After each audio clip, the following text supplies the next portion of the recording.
What's up, everybody? We have the Hall of Heroes for September finally announced. It's going to be the Avaris, the water puppy, the water Anubis. I know, I just keep calling him the water puppy. Shh, it's okay. Shit's okay. So we're gonna talk about him, but we're also gonna talk about, what else are we gonna talk about? I saw this bad boy today out too. Let's just go over it real quick. Real quick. Okay, Jubagel. And see what else we're excited about. Because this is going to be, by the time you watch this video, this might all be out. So, for some of you are going to watch the video as soon as I post it. Y'all crazy. So fast. So we have homunculus buildings, decorations, special items, the new runes, right. The new... Oh my god, there's gonna be so many. I'm gonna crap out videos. Videos are gonna fly out my butthole for the next couple days, guys. So, just fair warning, you're gonna see like so many damn videos on this channel. It's gonna be out of control. Then we have, it's a lot, yeah. I've been trying to do 2 a day though. 2 a day. Sometimes 1, sometimes 3, but... let's see, but I'm probably gonna do like 7 a day for the next like 72 hours. It's probably gonna be too many videos in this next week. So we have craft materials, right. Hold on, various craft materials have been added. The material will be dropped in the hell mode. You guys can skip past this if you just want to know about the water Anubis. Drop rid of the unknown scroll. In hell mode, a scenario will be okay. Craft materials have been added to hell mode of scenario and chaos dungeon. So that's something we didn't see before, is that they're going to be in scenarios. So it means when you're doing fame in hell, you're going to get less unknown scrolls and you're going to get more crafting materials. So if you want more unknown scrolls, for some reason most of us really don't want unknown scrolls, but some people actually do, and I was one of those people. When I was like, I need a 6-star a lot of stuff, I was like, unknown scrolls are nice. I wouldn't go specifically for unknown scrolls, but I didn't hate them as much as some of you other guys do. And they'll be reduced in Chaos Dungeon as well as the drop rate of 4-star runes will be slightly reduced. That's great. I hope we get at least a little bit bump to...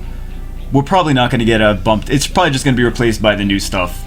I'd like to think in my imagination, in my wildest dreams, I'd like to think that we get a little bit of a bump to rune drops, to like actually usable rune drops, because higher level players, we're going on like sometimes we won't get a usable rune for like a week. So we'll be like grinding for like 8 hours a day and then not get anything we can use until like maybe 2 runes a week. Yay! 40 hours, 2 runes, that's value. New enchant gems. It's a lot better for early game players because they're like, a lot of this stuff they can use, but for late game it's like, okay, I have better stuff for all these slots. I can't, like, it's just more stuff cluttering up the runes. Like, we need like legendary things. New max level, new enchant gems and grind stones for the new runes will be available as reward for the Rift Raid, which means mana stones are reduced. Well, that's good. So that is good. And then we get more enchant gems and grindstones. I want to see, I don't know if they are talking about this at all, but I want to see the rune inventory increase. Because now we need a whole lot more rune inventory. I really hope that the rune inventory is going to increase by at least 100. We have 5 new runes. It really should increase by 200, but I don't know if they're going to do that. I hope at least 100, because otherwise it's going to be a problem. I'm not sure if Com2uS has thought about that yet. They probably have. I mean, they're not... I like to say they're stupid sometimes. They're really not that stupid. So the things that piss me off, they're like doing on purpose. So I yell at them. I'm like, "Are you stupid?" But they're not. I know they're not. They just like to frustrate us. Max user level has increased to level 50, and required experience to reach 40 has been greatly reduced. You find your previous experience to be suddenly increased after the Okay, so if you're currently at level 25 with 30% experience on the way to level 26, you might be at 99%. Okay, gotcha, understood. What does this mean? I think this is something that no one is really talking about except for me. Because we know that from what we've seen, if you're low level, you have better chance to summon good stuff. So does that mean that now, since we're not at level cap anymore, if we're level 40, 41, 42, where we were previously at level cap, we're like, man, we're not summoning crap, are they going to do what they did before, and we're going to see better summons if we are not at level cap? So maybe we don't rush. Maybe we don't rush to get to level 50 yet. Maybe we specifically try to stay low level because maybe we want to summon some. I don't know. That's a question. I'm asking a question because I'm curious about that. If it is indeed the case and we try summoning and we get some good stuff, maybe we stay lower level for a little bit and do our summons and then buff up to 50. Also, does that mean that, because the magic shop also is based on that level that you're at. I know my participles are dangling. The magic shop is also based on your level. So, does that mean that being level 50 we get maybe better stuff from the magic shop? Maybe yes, maybe no.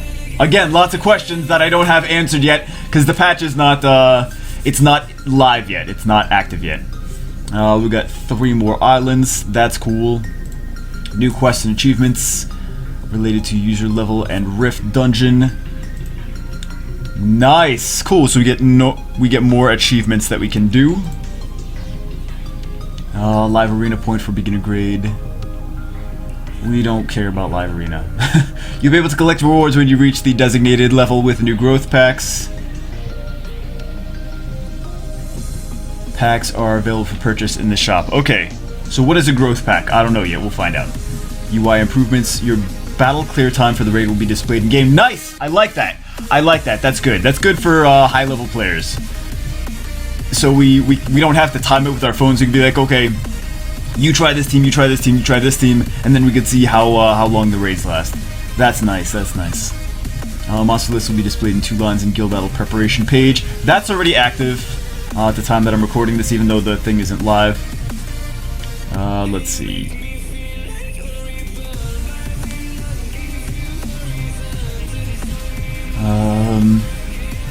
Okay. So just bug fixes. Right. Okay. Back to Anubis. Back to Puppy Dog. Alright, so it's going to be available from September 9th, 12 p.m. to September 12th, 12 a.m. I think I'm really just... The thing here was just curious about some things. The max level. I want to know if there's going to be a benefit to staying at level 40 for a while. Because, I mean, I'll rush to level 50. I don't care. But I'll also stay at level 40 if we get a better chance of summoning things. Who's gonna try it out? Maybe it's gonna be me, maybe it's gonna be you guys, maybe we'll do a special summoning session or maybe we'll see in Saturday morning summons. I guess so. I guess we'll see in Saturday morning summons if we get a little bit better summon rates or whatever. Or I'll do my own thing. I don't know. Anyway, let's talk about some of these puppy dogs. Alright. So we got the... Let's go to collection. I got a couple of them so far. I got like doubles of each. So let's talk about the Anubis. Where are you, Anubis? Where are you? Where are you, buddy? You're here somewhere. Oh, you're at the end. Of course you're at the end. Alright, so what do we have? He's an attack type monster. He's got his first skill, Disturb HP Recovery. His second skill is a brand. Alright. He's already not bad for raids. He's got 2 debuffs, and he's an attack type monster. His third skill is when you defeat an enemy during your turn, the enemy's soul will be destroyed and will prevent the enemy from being resurrected and grant you soul protection for 2 turns. Soul protection means that when you die, you come back to life automatically. So as long as you can kill something, you can take a hit. You don't need to be too tanky. You can take a hit and still come back. We have the leader skill resistance of ally monsters increased by 40% in guild battles. Man, I wish resistance worked, because that's a great resistance leader. It is only... It's the same as... It's 1% less than Praha. She's usable everywhere, though, which is nice. He's usable only for guild battles. I wish that... Well, I mean... You can't have everything, right? It would be really cool if this was, like, 20% resistance or 25% resistance, and it was everywhere. This way it was still not as good as Praha, but you could use it in raids. That would be nice. That would be nice. This way you could have a damage dealer for raids that also has a resistance lead, because everyone needs to have a good leader skill. But yeah, where can we use him? Alright, where can we use him? He's going to be good against... I like him with destroy runes. I would put destroy runes on him. I think I have maybe destroy runes on mine. I don't even know. I don't even have a good set of destroy runes. That's the problem. So maybe I would do violent destroy. He doesn't have... The cool thing about this is his passive, right? So you can kill an enemy with your first skill, you can kill an enemy with your second skill. As long as it dies, no problem. So we can use this against multi-revive comps. So like Vanessa Eladriel, Vanessa Bryand, Iona Bryand, whatever. We can also use it against like just like really tanky single target not single target monsters, really tanky monsters that just don't want to die, but they're not going to deal out a bunch of damage. Like, for example, if you want to... It's not going to be a fast clear, but... So these high-level arena teams are 2 fire and 2 water units, right? So we can take Avaris, we can do a lot of damage, we can destroy, we can take Juno, we can take Praha, we can destroy some of their HP down. Maybe they have a Vanessa in there, like a Vanessa, Juno, a Ariel, and something else. What else? I don't know. So we can take Avaris, maybe like Zeros, right? So we can take him, we can destroy some HP, we can give him the brand, we can give him the disturb HP on top of that, and then we can start killing the squishy monsters first, not worrying about Praha healing them because we have the disturb HP, and not worrying about Vanessa reviving them because we have the Soul Destroyer as well. But I think that he is one of the monsters that he really seems to work with destroy though. I think he would be a nice destroy monster, like violent destroy, speed crit damage attack, attack crit damage attack. You could do maybe rage destroy, so he has enough damage to kill things. Fatal destroy. I would put at least... See, you don't have to put speed on too, but like some speed substats, because you want him to actually get turns, right? But I think violent would be decent on him too. But I think he's a monster that would be nice for destroy. I was doing as an annoying guild battle team. I wasn't gonna lose. I just took 2 tanky of a team, and they had 2 tanky of a team, and they had the fire one. I was like, oh my god, fire one and Camila, and I was like, oh Jesus, I should have taken more. I was like barely not killing them every turn. I was like, let me just auto. So I autoed it. I was like, I should run that more damage, but it was just they were just tanks, and we were just tanks. So I think he would have done well there. Let's see his skill ups. It's nice that we can see all their skill ups here. We have 5 here, and we have 4 here, so we need 9 to skill them up completely. Soul Destroyer is just the passive. I like this better than, and this kind of takes out what's her face, which everyone was hyped about when in the beginning of the game, Mara. But he's just a better version of Mara. Mara's much squishier. Mara's got this. You can only be... This is a skill, though. So I have Mara. I have a fully skilled up Mara. But she's like, you never get to use her because you're like, okay, there's a lot of late... Well, there was a lot of late defense breakers. That's when everyone was putting Bella and Darian in their arena defense. You're like, okay, we can't use Mara. She's gonna die. Also, if she gets hit by anything, she's gonna die.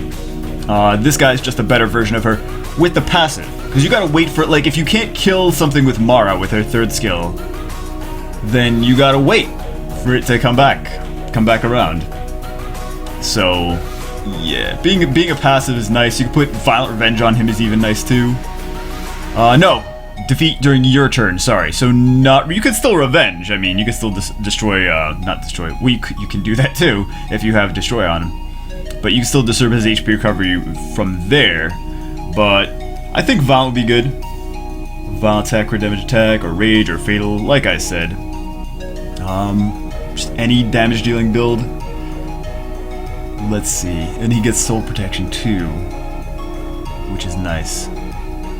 Could we do I mean, we could do vampire. Just depends on what you have better runes for. If he's not surviving enough, maybe try vampire, but I think fatal, rage, or violent on him. Let's look at some of these other guys. Okay. We got the same first skill for the wind one. For the second one, we have 3 times. Okay, what is this? How many? This is 2 hits, and this is 3 hits. 50% chance to receive a branding effect. This is 3 hits too, right? Okay, so actually this might not be bad for these might not be the worst. If you're gonna build them, you can use them in Necro too, because we have a double hit, and then we have a triple hit over there. Plus, we do have the Brand and Disturb HP recovery as well. And then we have this Underworld King Return passive. Revives with 30% HP at the moment of death with a fully charged attack bar. Additionally, the attack power will be increased for 2 turns as well. So you get an attack buff plus 30% health when we die. Reusable in 7 turns. So you can do Violent to make sure that we get this Underworld King's Return passive usable more often. Or you can go Vampire, and you could say, okay, when he dies, he gets his fully charged attack bar plus attack power buff, so he could do a lot more damage. When, like, as soon as he dies, he comes back, he does a bunch of damage, he steals some health from that, and then maybe he lasts a little bit longer because he's got like 70% HP or whatever after that point. So that's, I see the benefit of doing Vampire there as well. The cooldown is 7 turns. Let's take a look at that compared to, well, we can't take a look compared to Perna, actually, because we don't have a Perna and doesn't show the cooldown on these. Right. It's reusable in 12 turns, but I think it goes down, does it go down to 7? Or 6 or something? I think it goes down to 7, I'm not positive though. Alright. And then we have this guy. Oh my god, he's been getting some hype lately. He's annoying. That's the reason. So we have the same skill, Soul Devour, deal damage proportionate to your max HP to an enemy target, recovers 50% of the damage dealt as HP. Damage increases as the enemy's HP becomes lower. So this is going to be reusable in 2 turns. So he's basically like a tanky bruiser. He doesn't defense break though, but I don't think this does a ton of damage, the Soul Devourer. Let's take a look.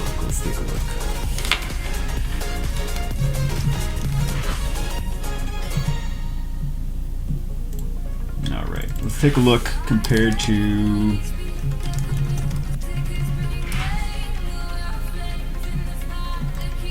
the Beast Monk. Is it a good comparison? Maybe, maybe not. Alright, Soul Devourer is going to be...